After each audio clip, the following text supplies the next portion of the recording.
I was born in 1900, and we had 11 children in the family, and we used to walk to East Hampton School, 2.5 miles from the old homestead, and of course, sometimes in the morning we'd go up to my grandmother's and she'd give us something for breakfast. She always had a piece of some kind of pie. Wasn't a very big piece, but we appreciated it very much, and I never forgot her. Hi, I'm Trevor Kelsall. I was born and raised in East Hampton. I was born and raised actually in the summer colony of East Hampton, in the servants' wing. That's my clarifying remark. My mother and father came to East Hampton as servants back in 1928, I believe. They were part of a staff of 21 servants for a family of 5. I don't work for any unions. I don't have any sick pay. I don't have any vacation time. None of that trash. Just go to work, that's all. So, I remember one day, Barbara Belgettis came in with her husband, who happened to be Irish. And they used to come in and out and have breakfast or coffee or what have you. They just loved to be around the docks, apparently, or they liked Montauk. So she wanted to know what we were having for dinner that night. And we didn't usually serve dinner. I said, well, we don't serve dinner, but, you know, my mother is cooking some lobsters for some people from East Hampton. So if you'd like, I'll have her cook some for you. And she was elated. So I got, the light bulb went on in my head, and I said, why are we serving roast beef? We better start serving lobsters. That's what people want. I suspect that one of the laws must apply out here. The place is too beautiful, too ideal in every sense, and therefore it must automatically draw to it people in situations that want to destroy it. I think probably the biggest problems now are problems of planning, which really means problems of ecology and population. There have been some notable lapses, but on the whole, Southampton Town, East Hampton Town, which make up the whole South Fork of Long Island, have at least acknowledged that they have to think about the future, which is more than some areas do. This is kind of the last spot on Long Island that seems relatively untouched, and there's something in this atmosphere. There's a certain color to it. There's a certain beautiful misty quality to the air on certain days.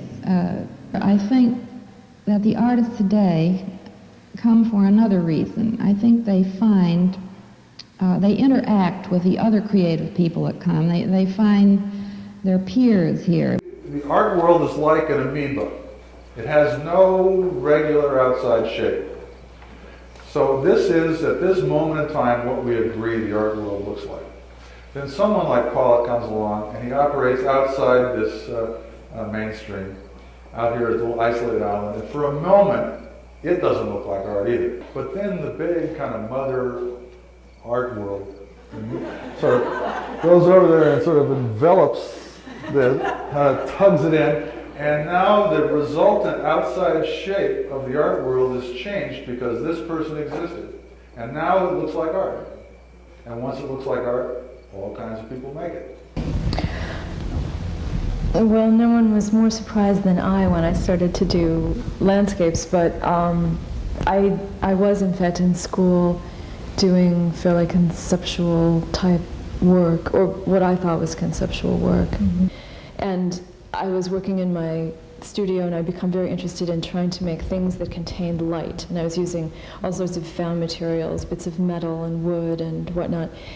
I made this two-dimensional surface for myself to work on, and I drew the image out and I painted it and stepped back, and it was a landscape. And my first thought was, oh no, this is passé. I can't be known to be doing. I think of a story that Berryman used to tell about a time he was at Cambridge, and the great Russian literary scholar of the time, whose name was Mirsky, came to Cambridge to deliver a lecture on Pushkin. So Mirsky got on the stage and he said, well, he said, tonight, he said, I am going to speak to you of the great Russian poet Pushkin.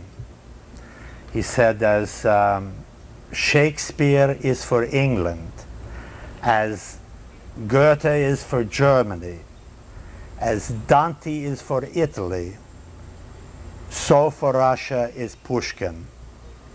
Any questions? There was a terrible silence, of course, a dismayed silence.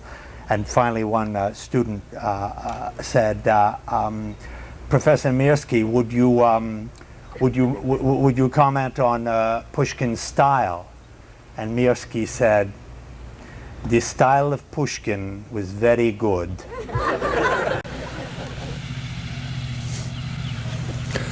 Summer of '71, I spent in this palatial surroundings.